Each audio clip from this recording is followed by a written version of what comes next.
Hi, welcome back to another video.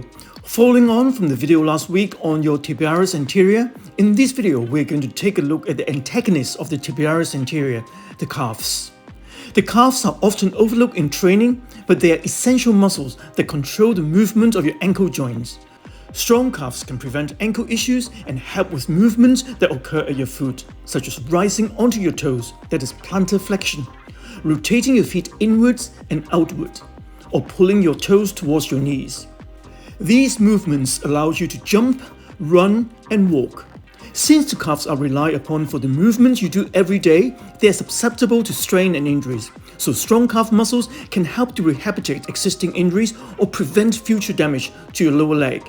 If you have mobility problems, increasing your calf strength can also benefit you as they support the tendons such as the Achilles.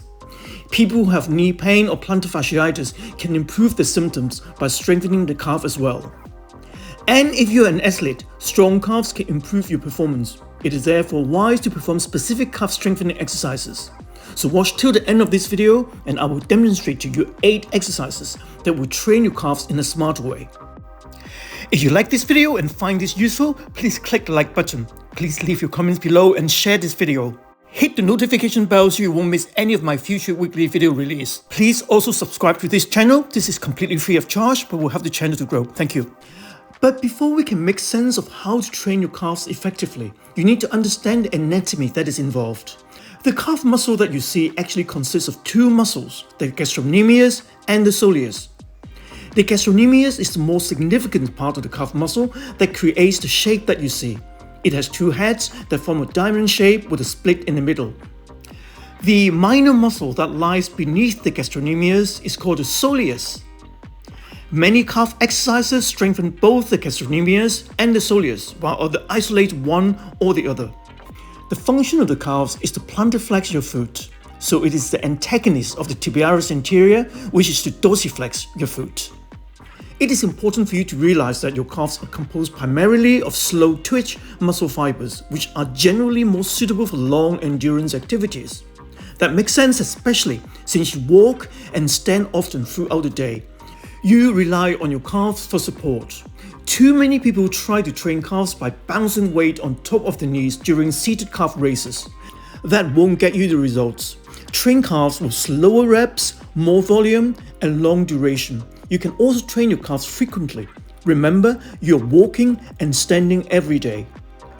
All of this means that you should approach calf training differently than you approach other body parts. You can train them with very high reps because they essentially deal with high repetition over the course of your day. And you can train them more frequently than, say, your chest. Just think about it. Your pecs may not meant to bear a heavy weight every day. But how about your calves? They keep you standing up on more than Tuesday and Fridays, so aim to train them at least 3 days a week. Let's first take a look at 2 isolation exercises for your calf before looking at compound exercises. First, seated calf raises. Soleus development is important for big calves. No move isolates the soleus quite like the seated calf raises. To do one, hop into the seated calf raise machine at your gym. Another option would be to hold something heavy on your lap, but this may not provide enough load to work the muscles well.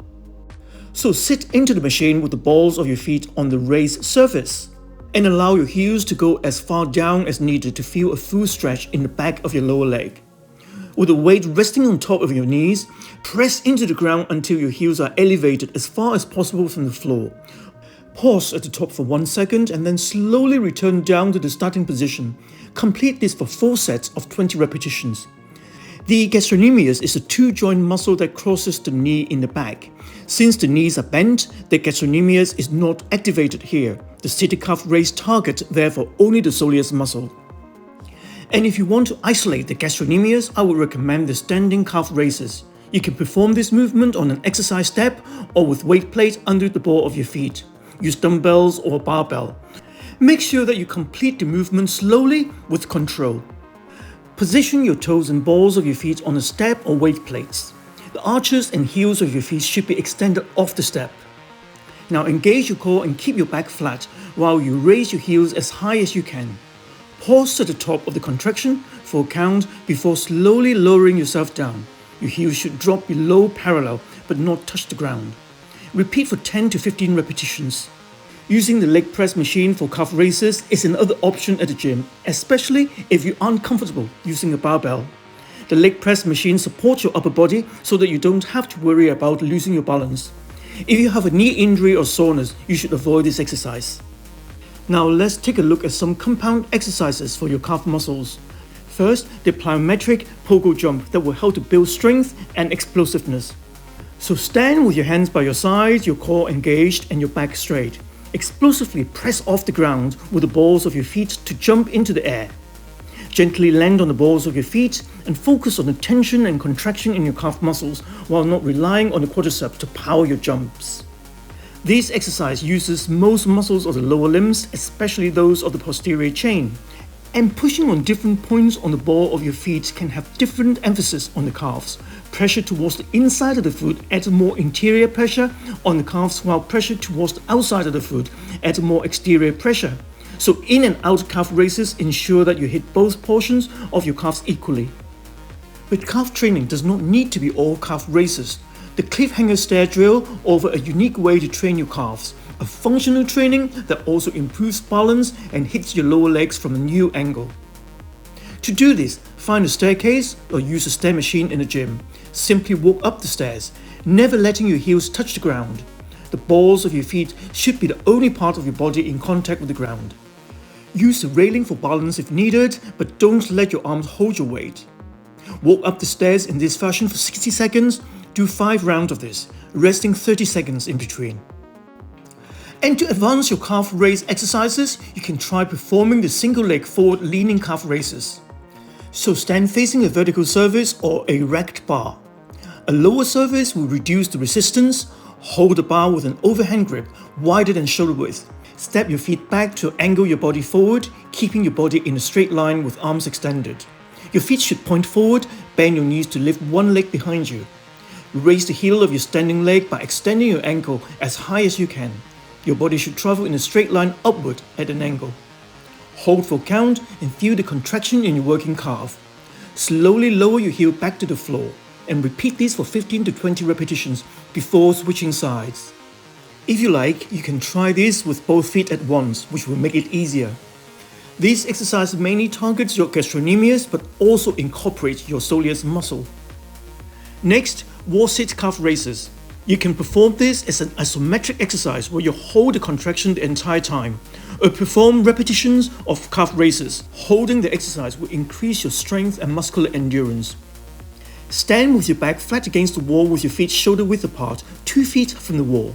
Engage your core and slide your back down the wall until the thighs are at 90-degree angle parallel to the floor. Your knees should be directly above your ankles and not your toes. Leave your heels off the ground, pushing through the balls and toes of your feet. With the back flat against the wall, hold this position for 20 to 60 seconds. Alternatively, you can lower your heels back down and repeat the movement, raising them back up. If you're holding the exercise, repeat 3 times, resting for 30 seconds in between. For the repetition version, aim for 10 to 15 repetitions. Next, sprint uphill. Sprinting is a full body exercise, but your calves will work overtime to propel you forward, especially if you do this uphill.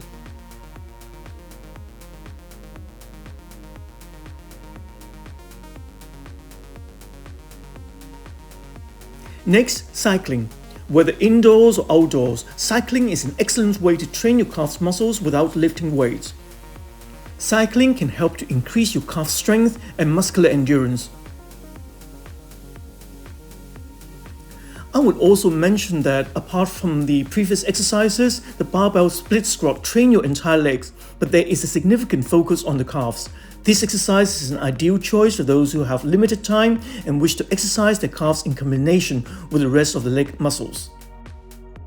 Thank you for watching until the end. If you like this video, please click the like button. Please leave your comments below and share this video. Hit the notification bell so you won't miss any of my future weekly video release. Please also subscribe to this channel. This is free of charge but will help the channel to grow. If you're interested in improving your health and fitness or losing weight, if you suffer from or wish to prevent back pain, please take a look at my book, which is now available from Amazon worldwide. Thank you.